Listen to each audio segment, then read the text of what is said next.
Hello, welcome to another episode of SidekickTV. We're back in the familiar surrounding of the library and we're joined by the familiar Stephen Caunter. Many of you will know through ANZ events that he hosts, and also I think you featured on at least one other video of ours. Yep, during lockdown. Yes, yeah. So it's always a pleasure to do a video with Stephen for the group, and this time I let Stephen pick what the content of this would be, and he's chosen the value of consistency. Now the great thing here is I'm sure not many of us know or consciously think about consistency in our businesses, so we have Stephen to explore the topic. So Stephen, can you introduce this as a topic, please? Super, great.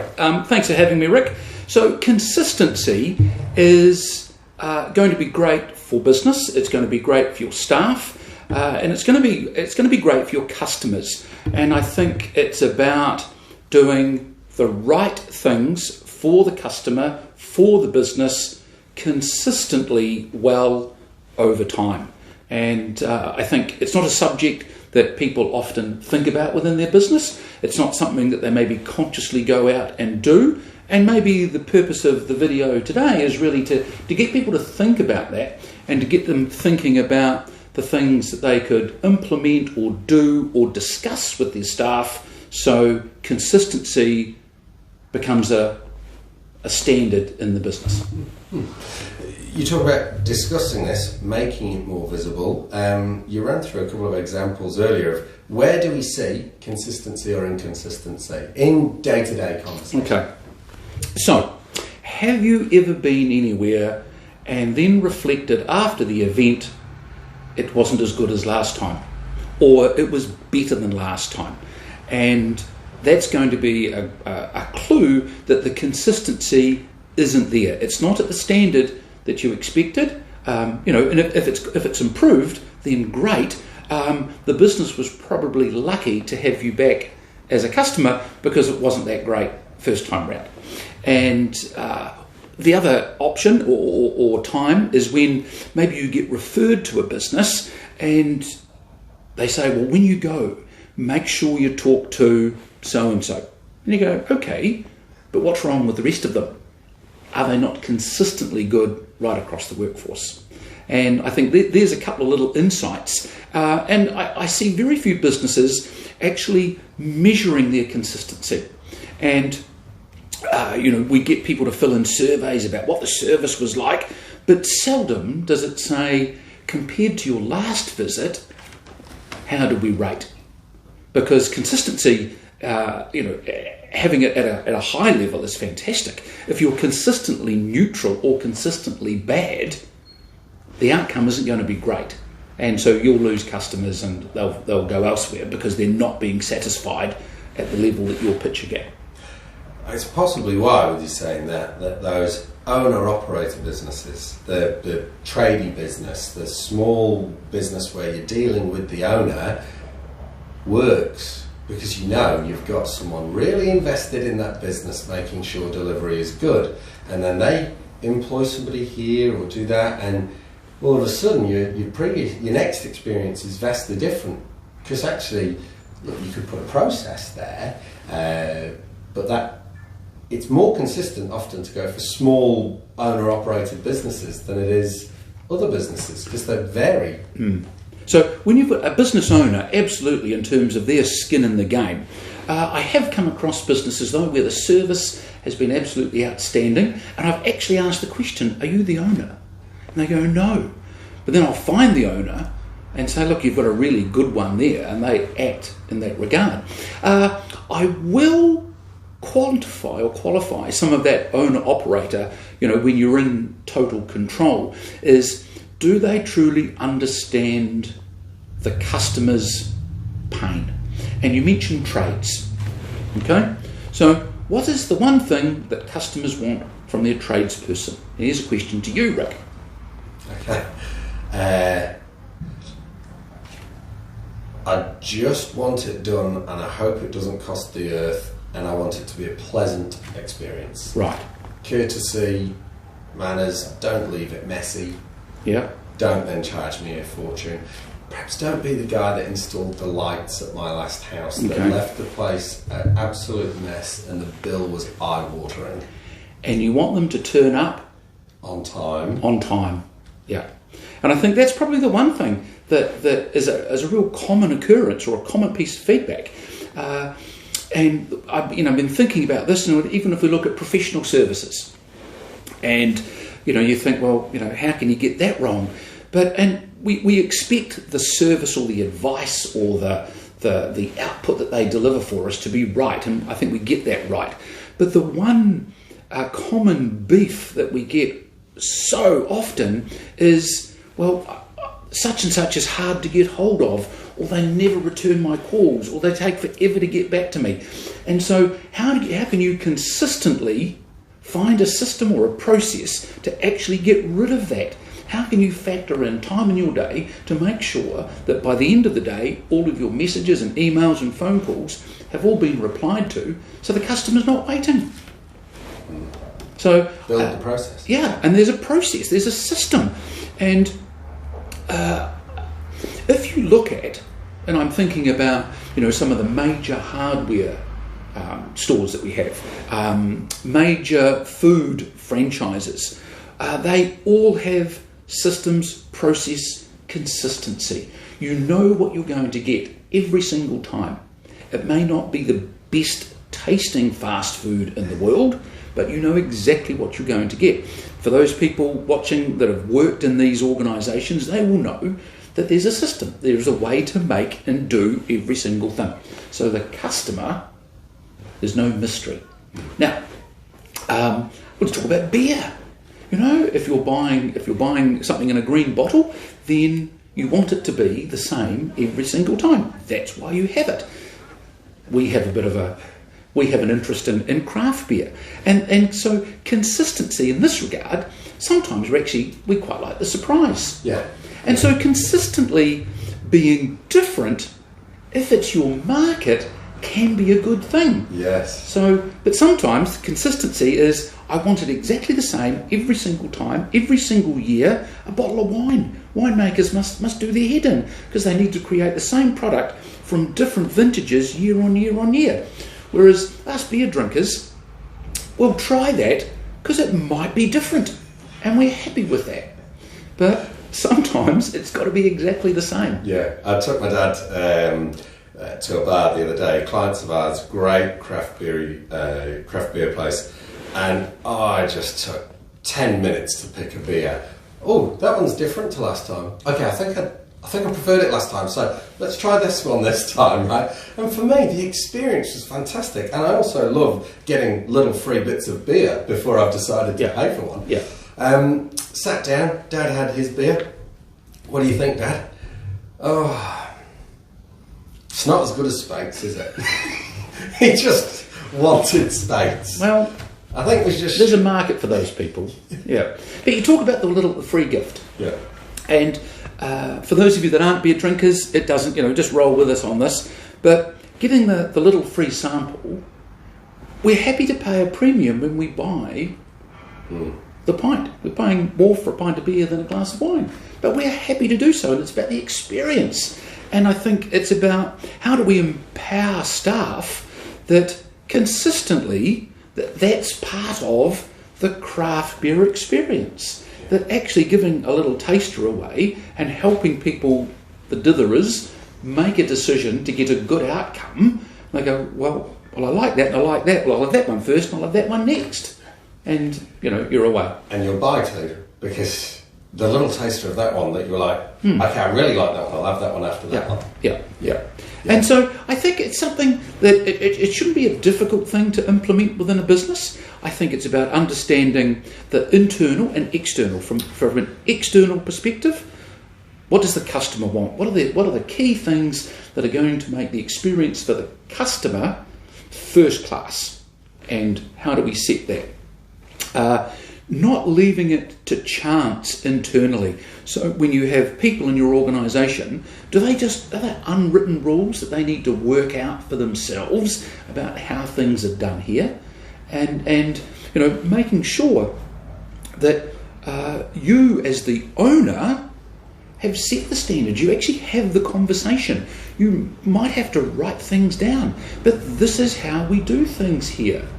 And, you know, the simple thing, and it annoys me, but, you know, when you greet a customer, whether it's reception at an accounting firm, whether it's across the bar, whether it's buying your groceries, please smile.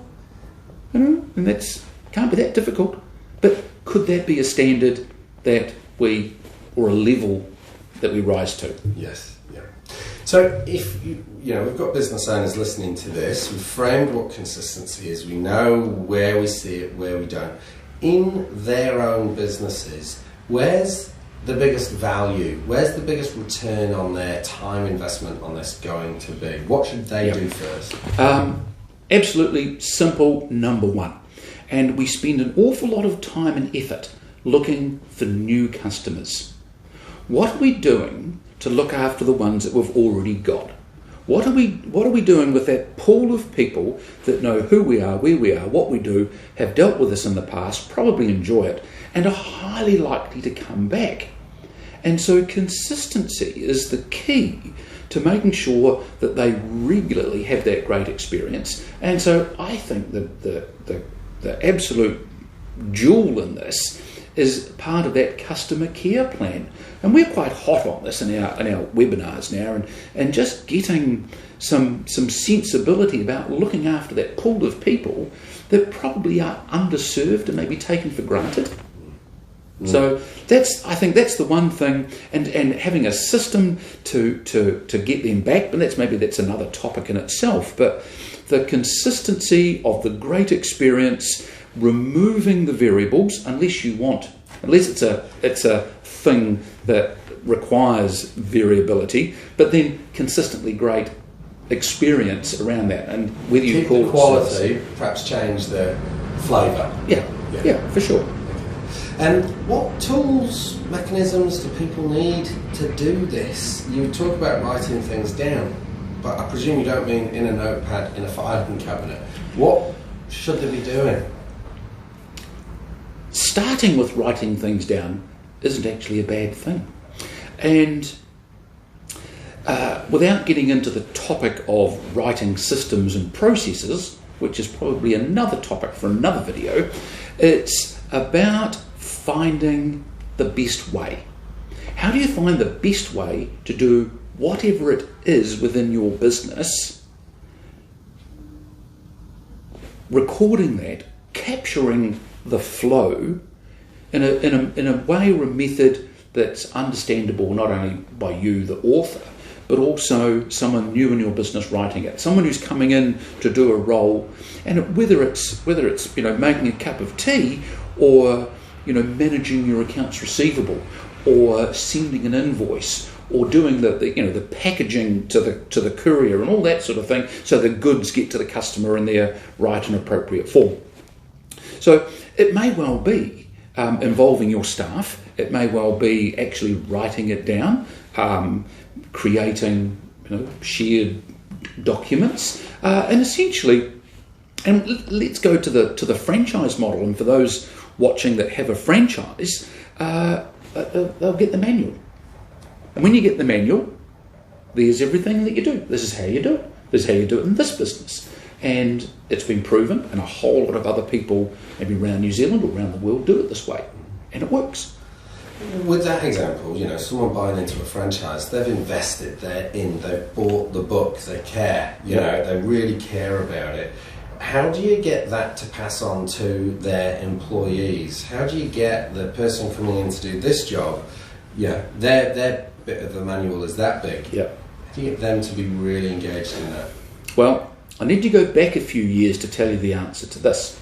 And so when I started in the bank, I worked with a guy, and he sort of looked after me as I started, and you'd ask him how to do something, he said, it's in the book. And that was a little bit annoying, just tell me what to do. Go and read it. Go and learn something, Stephen. And so off I'd go, and I'd read the book, and I'd find out how to do that task or whatever it was.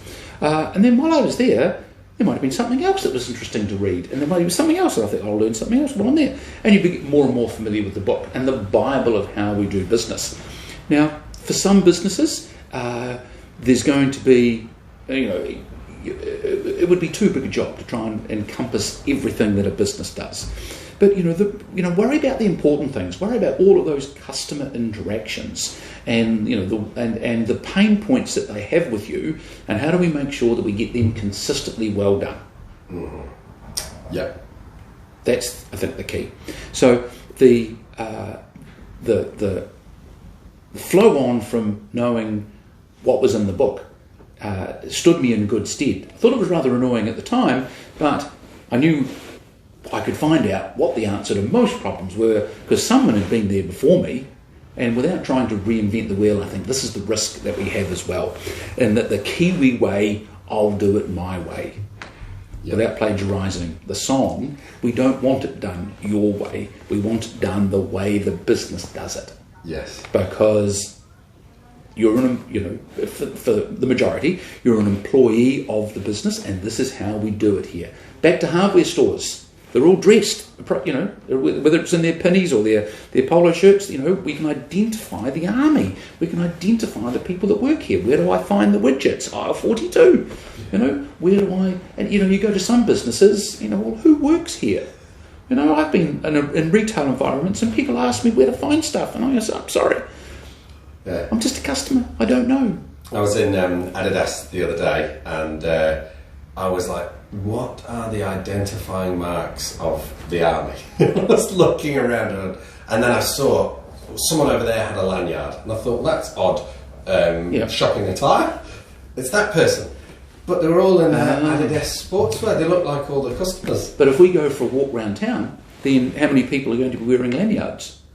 So there was more good luck and good management, I think. Yeah. And if you're in the Adidas store, then you've got a bit of a thing for that. You might be wearing all the Adidas kit anyway. They were, but so were all the customers. Exactly.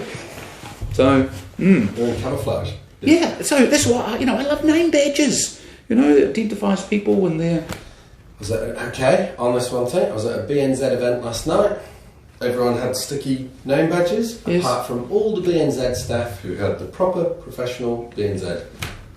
Excellent. Perfect. Yeah, great. That's my host. So I knew if I was ever not talking to somebody, I'll go talk to the BNZ. They're paid to be here. They have to talk to me.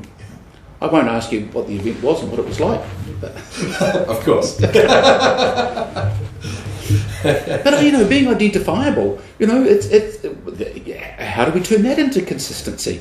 In that, how you greet customers, and this is in that sort of face-to-face environment, but even, answering the phone, replying to emails, getting people's names right.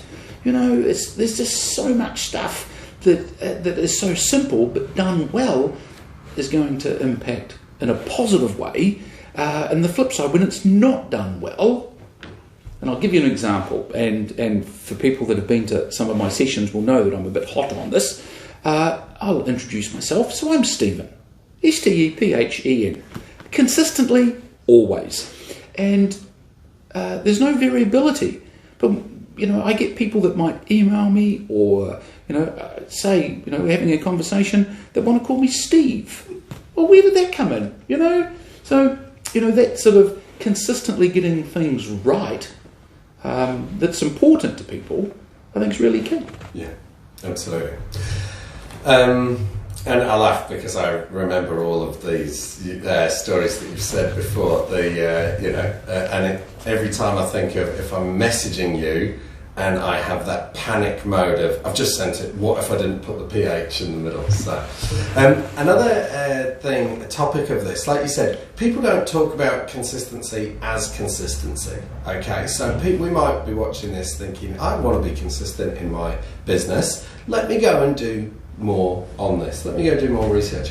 But it's not called that. It's spoken about in terms of policy or processes, or one of your favourite books that you give a money-back guarantee on is called The EMyth. You have to read The EMyth to understand, actually, really, it's a book about consistency. Well, that was my take from it, from how you've described consistency. So where should people be starting to look for more information? Right, and you are right. So it could fall under the systems and processes umbrella. It could easily fall under the customer service umbrella. And we talk about the EMyth Revisited, and I'm hot on this. Do we need to add in an affiliate link? I think you should get paid now that we're going social with this. But I think that, it's a simple book.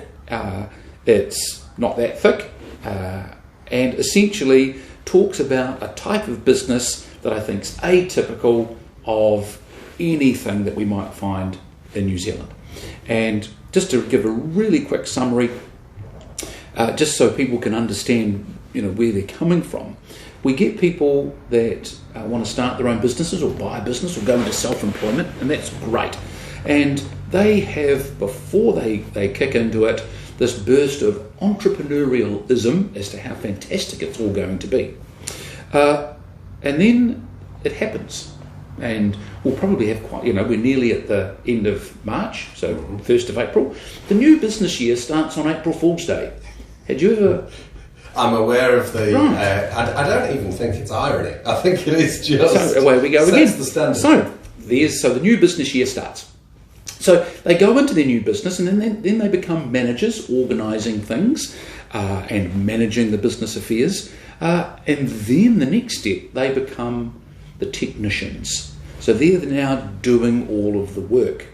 And how much time and effort do they get to step back to become the entrepreneurs, to do the change, to do the thinking, to do the strategy, to do the processing, to do the training, to do the inspiring, all those sorts of things. And so this is where the book kicks in. How do you free up your time and energy and mind to step away from being the technician doing all of the work to get that entrepreneurial spirit again, and all the good things that come with that. So, the EMyth Revisited by Michael Gerber. I think it's a great place to start. It talks about Sally who makes pies, and the rest I'm going to leave up to people to be bothered to go and read it. But certainly the people that have been bothered, the feedback that I always get, it was well worth my time, well worth my money, and in all of the people that I've told about the book, I haven't paid out a cent yet.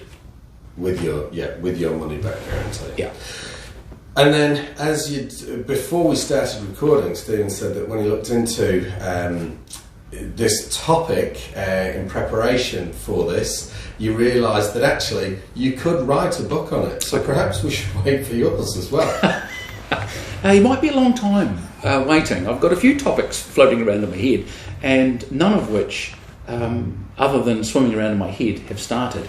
And but maybe there's a podcast. Yeah. Maybe. So I think the great thing about, and it was just something that popped into my head as something that's worth talking about. And just from some of the experiences that I've had as a customer, and you've had them as well, and our viewers will be able to find instances where it's happened to them as consumers, and could even possibly find examples of how it's happened to their customers in their business. And so there isn't anything, or a lot written about it, which is unfortunate, but maybe it's just a different angle on a number of different things. But I think something that if it's focused on, I think there can only be improvement. There can only be good come out of it. And I'll tell you what, I've sat here listening to you today, and I've really, to be honest, just had my business owner hat on, and it's made me think, there isn't a Sidekick Bible, right? And one of the first actions that I'm going to take from this is go and speak to the team and have a brainstorming session about when have we ever experienced good and bad in the same business. Because I think really this is an area that I know my business can improve from. Yep. And I think if as an angle to take on that is to use, so all of your team use their personal experiences in the community. So when has it been good, bad and indifferent? Better than last time, worse than last time? And what were the things that happened? And more often than not, it's going to be the interactions with people. And so if I'm looking at, the Sidekick as an example, and so what are the things that are going to be really important? And I think it's that being able to contact people and the response to messages and that demand that comes from the customer and setting a standard there, and possibly also the onboarding of the new client. And what's the process and the system to make sure they get all the love that they need, because there's an awful lot of stuff going on. And the third one, so how many years has Sidekick been going? Through various forms, but 14 years. Right, okay. So you will have clients that have been with you for 10 plus years, and let's assume they're going to be raving fans out in the community. What are we doing to look after them? What are we doing to recognise that length of custom, that fact that they're sticky, to your business? They probably talk about the business favourably in the community. And so once, the same thing, the focus on, we need to find more customers. Well, maybe let other customers find you the new customers by looking after them well. And, it's a double-edged sword, because they'll be more attached to you, and then they'll send you more as well. Job done. Perfect. Look, thank you so much for that, Stephen. I think that's a good time to wrap up. So thank you. I'm sure you have all learned lots here. And yes, we'll pop in the link for Michael Gerber's book. I don't know if we'll be able to sort out an affiliate link, but you get paid for it. And watch this space for Stephen's many books or podcasts. Thank you very much. Thanks, Rick. Thanks for having me. Thank you.